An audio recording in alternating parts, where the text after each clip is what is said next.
Praise God, purihin po ang Panginoon at sa muli magandang umaga po sa bawat isa sa aking mamahal na kapatiran ng Jesus Our Salvation Christian Ministry. Ngayon po ay darako tayo sa ating pag-aaral ng salita ng Diyos. Samahan niyo po muna akong manalangin. Ama naming Diyos, marami pong salamat. Patuloy po ako na lumalapit. Patuloy o Diyos na humihingi ng pagpapakumbaba at pagsuko ng aking buhay. Patuloy mo po, Panginoon, na siya sa atin ang aking puso, maging ang bawat isa, Panginoon. Marapatin mo po kaming karapat-dapat na sisidlan ng iyong banal na salita. Salamat nga po, Panginoon, sa bawat isa, sa mga makikinig, sa pagsama sa amin, sa pag-aral ng iyong salita. Patuloy mo po kaming pagpalain, O God. Salamat nga po, Ama. Ito po ang aking dalangin na may pagpapakumbaba at pagpapasalamat sa pangalan ng aming Panginoong Jesus. Amen. Praise God. Tayo po ay tuloy-tuloy na. Samahan mo po ako sa aklat ng Philippians chapter 2 verse 1 hanggang verse 11. Sabi po rito, nagbibigay ba sa inyo ng kasiglahan ang buhay na nakaugnay kay Kristo? Naaaliw ba kayo ng kanyang pag-ibig? May pagkakaisa ba kayo sa Espiritu Santo? Kayo ba'y may nadaramang hangarin na tumulong sa iba? Kung gayon, lubusin ninyo ang aking kagalakan. Maghari sa inyo ang pagkakasundo. Mabuklod kayo ng isang pag-ibig at maging isa kayo sa puso't diwa.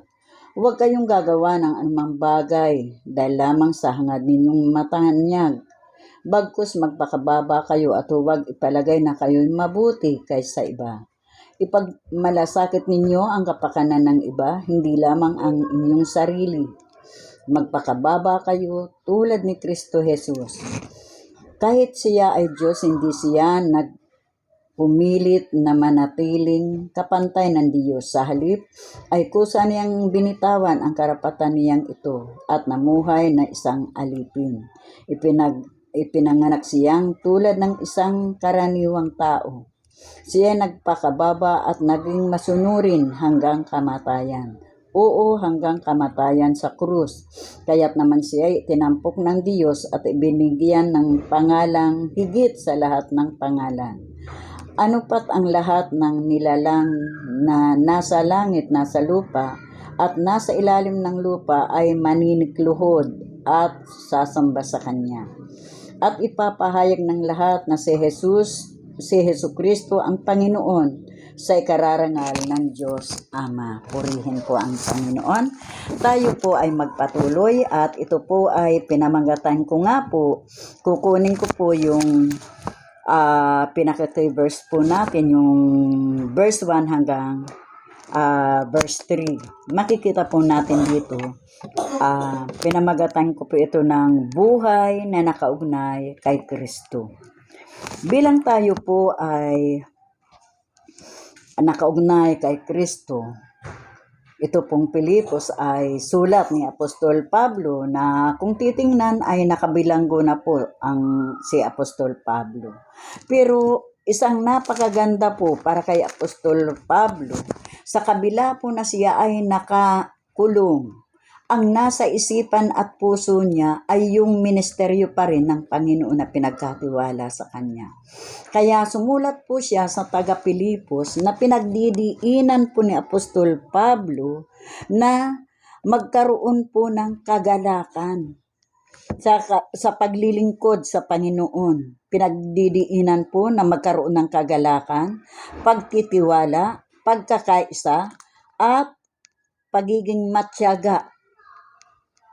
Iyan po ang maging matyaga sa pananampalataya at pamumuhay Kristiyano.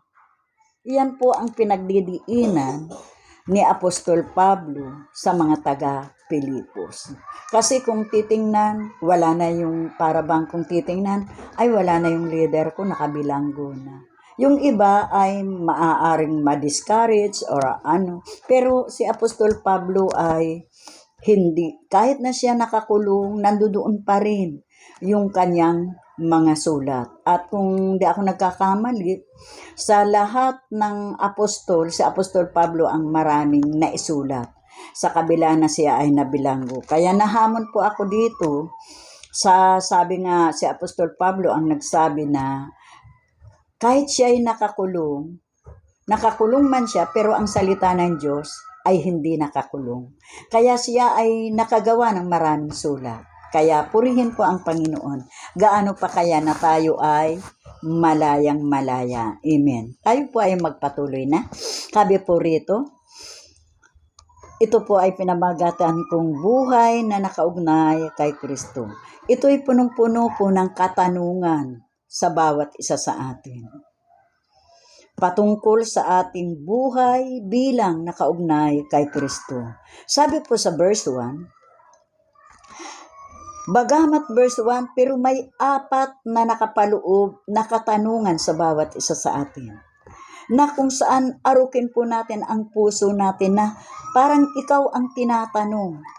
Sabi po rito, nagbibigay ba sa inyo ng kasiglahan ang buhay na nakaugnay kay Kristo? Tunay nga po ba na nagbibigay ito ng kasiglahan? Sa kabila ng mga problema, masasabi pa ba natin na nagkakaroon tayo ng kasiglahan na tayo ay nakipag-isa sa ating Panginoon? Yan po ang unang tanong. Pangalawa po, naaaliw ba kayo ng kanyang pag-ibig? Hello mga kapatid. Naaaliw ba tayo ng kanyang pag-ibig? Bawat isa po ang siyang makasasagot sa personal niya. Kung ano nga po ba ang naidudulot na tayo ay nakipag-isa sa Panginoon. Pangatlong tanong po, may pagkakaisa ba kayo? Nawa matagpuan ng Panginoon na tayo ay nagkakaisa sa isang espiritu, isang layunin, lalo na po sa larangan ng pagtupad ng Great Commission, yung evangelism natin. Kaya sabi po sa pang-apat na tanong, may nadaramang tumulong sa iba. Amen. Sa tingin ko naman ay ang JOS di nagpapabaya. Amen.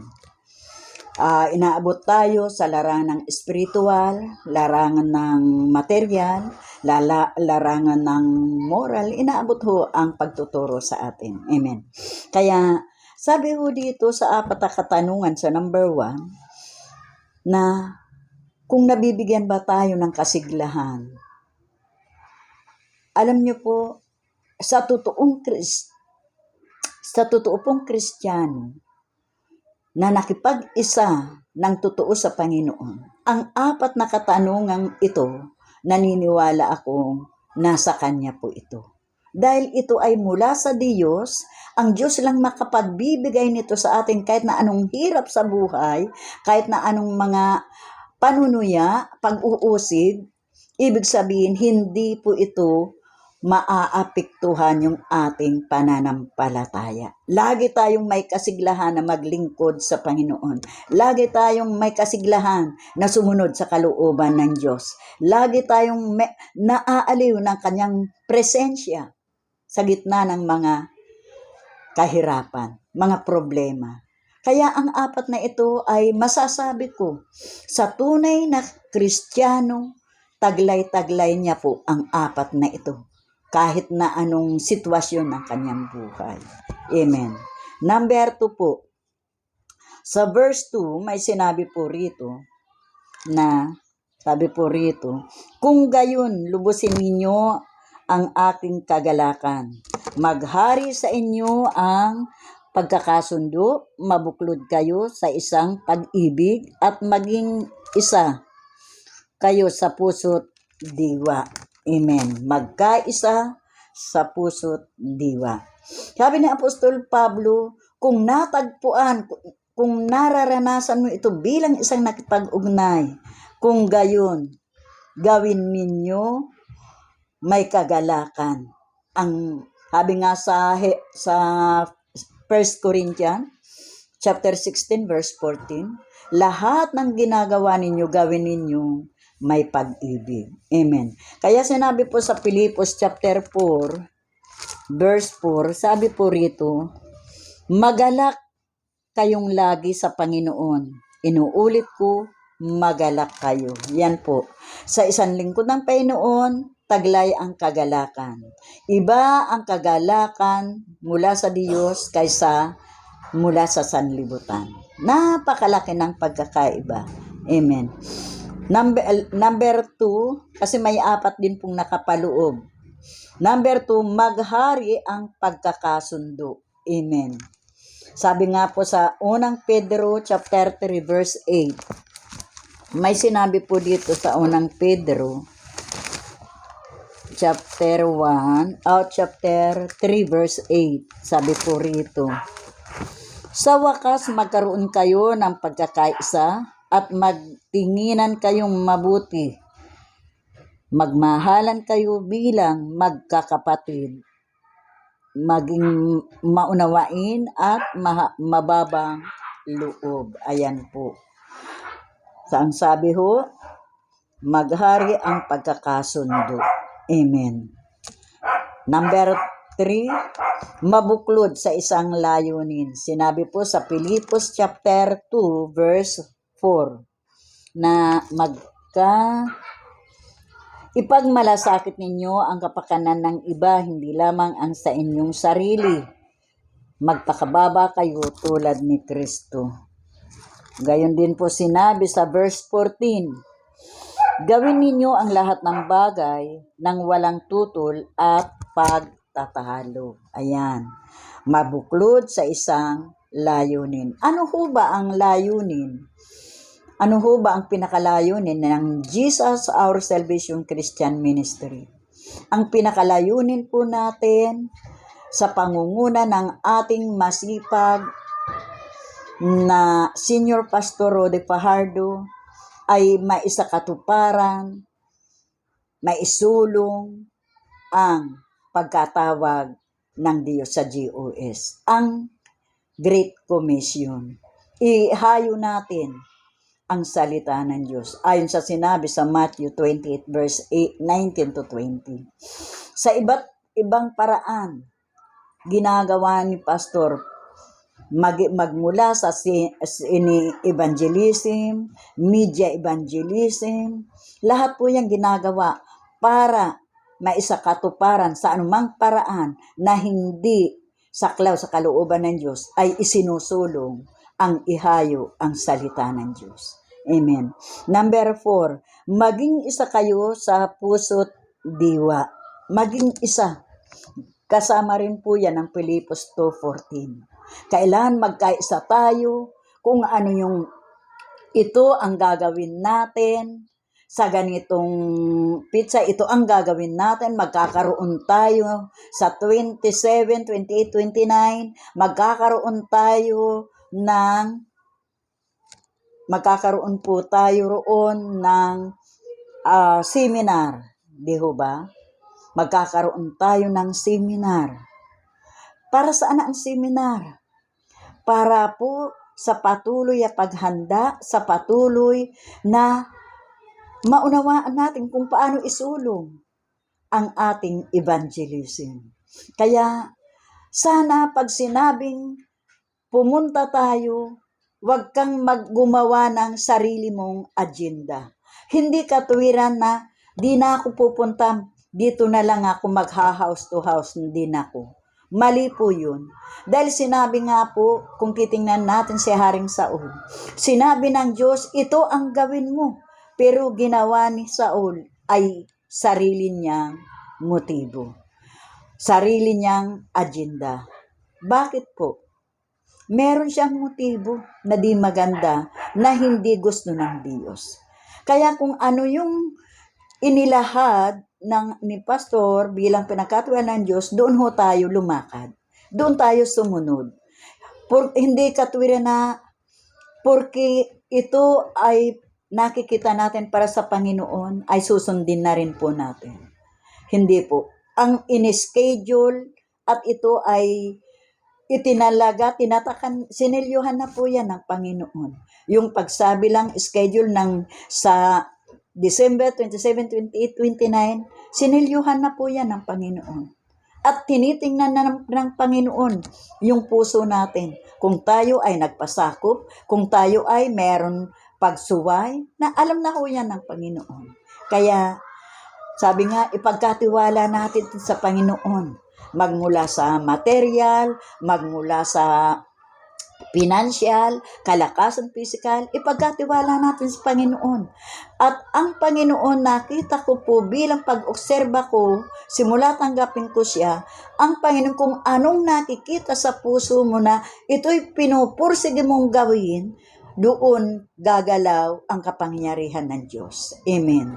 Kaya, sabi nga ng di ho ba, sino ho nakakaalam sa sinabi sa Book of Luke, sa Lucas, may sinabi po doon na pinahayo ang kanyang mga alagad.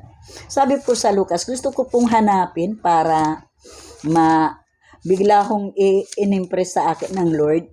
Sabi po sa Lucas, napakaganda po ng sinabi ng Panginoon sa Lucas.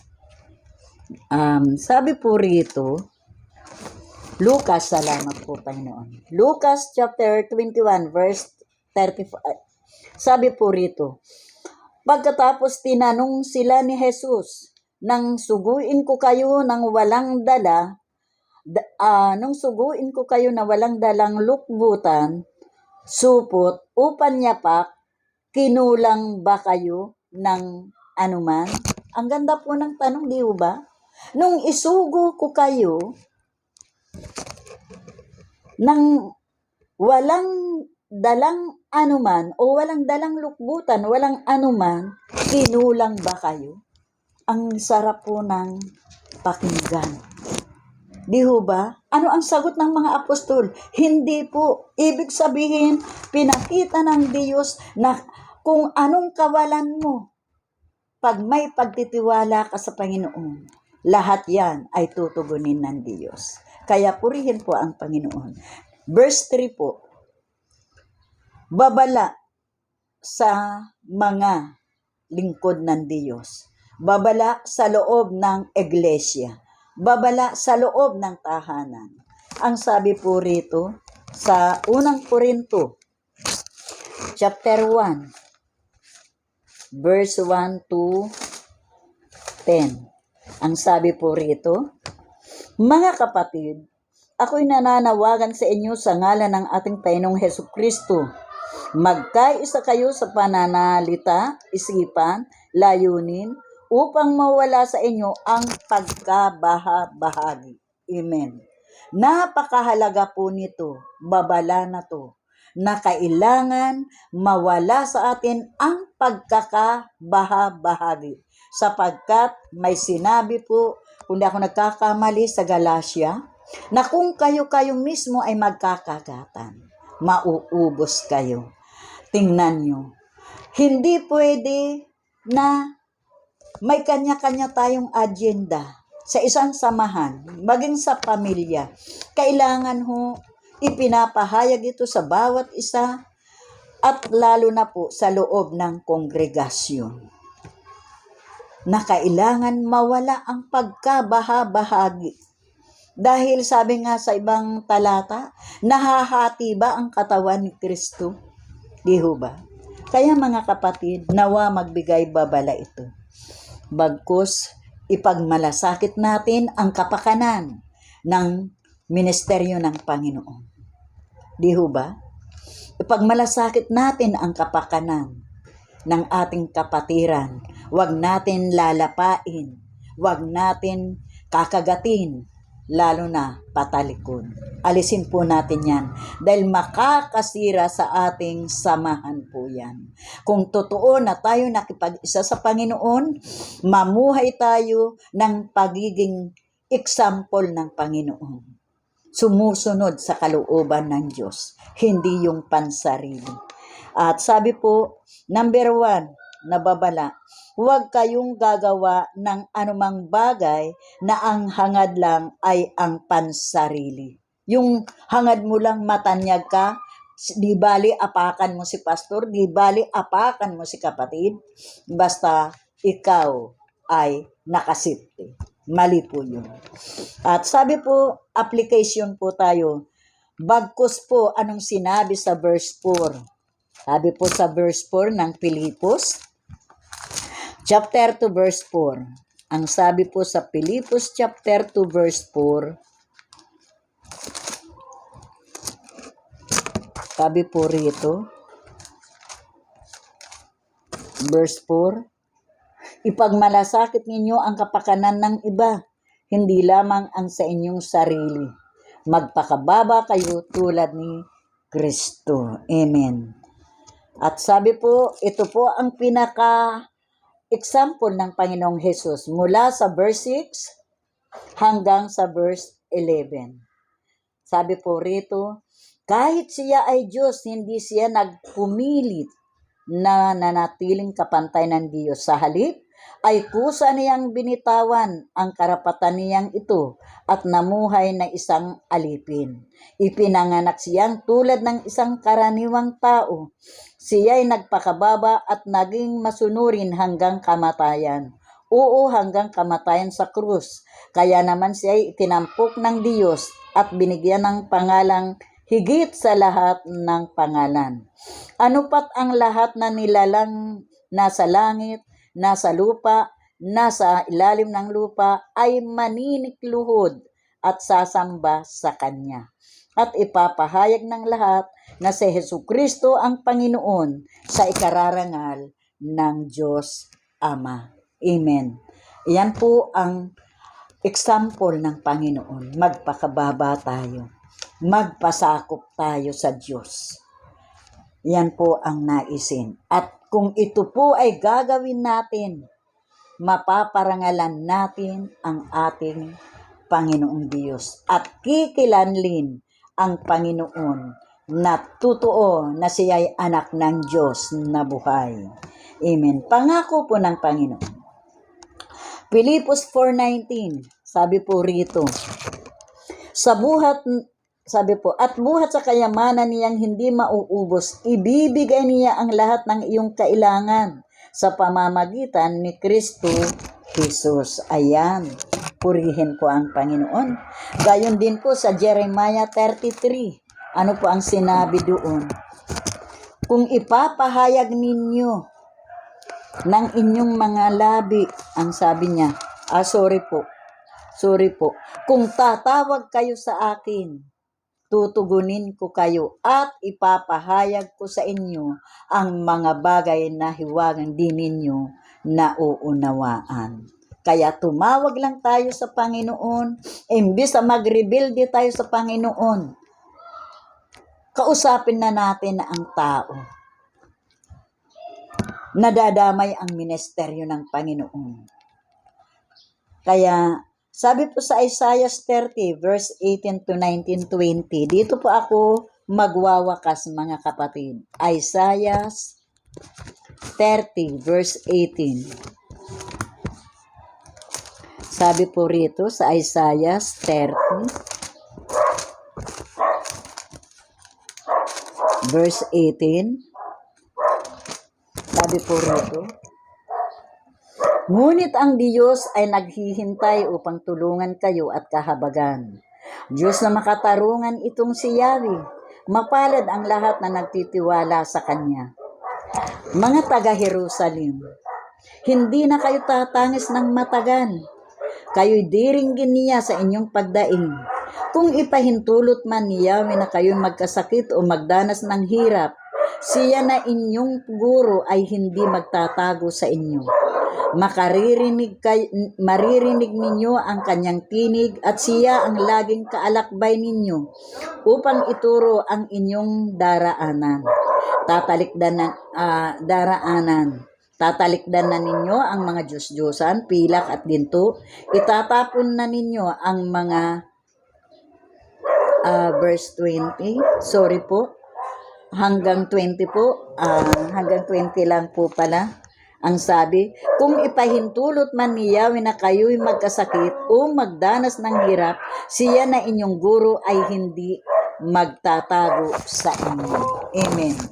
Sorry po. Hanggang verse 18 to 20. Kaya, mga kapatid, Purihin po ang ating Panginoon.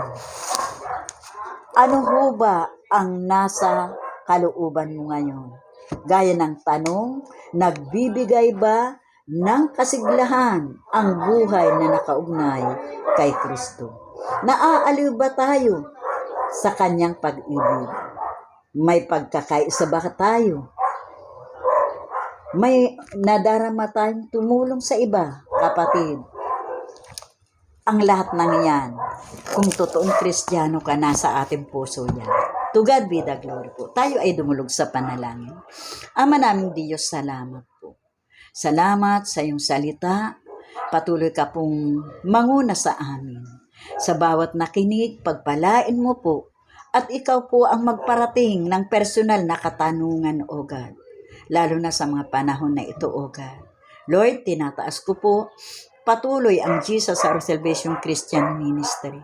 Pagpalain mo po, O God, ang mga iniatang mo po kay Pastor Fajardo, O God. 10 nang nasasakupan niya sa JOS. Patuloy mo po kaming pagkaisahin sa isang kaisipan, isang layunin na ito'y maitaguyod at maisakatuparan, O God. Marami pong salamat, Panginoon. Patuloy mo pong ingatan si Pastor Fajardo, O God, lalo na't siya ay sumusulong sa iba't ibang lugar, Panginoon, para ipahayag ang iyong salita. Magmula sa sini evangelism, Panginoon, media evangelism, O God. Lord, pinagkakatiwala po namin ito. Salamat sa kasapatan, kadakilaan ng karunungan na pinagkaloob mo sa Kanya. Pinupuri ka namin, Ama, at pinasasalamatan ang mga pangako mo, Panginoon, sa mga lingkod mong tapat. Tunay na ito ay mararanasan. Ito ay magaganap. Salamat nga po, Ama. Tanging para sa iyo ang kapurihan, kapasalamatan. Sa pangalan ni Jesus na aming tagapagligtas. Amen.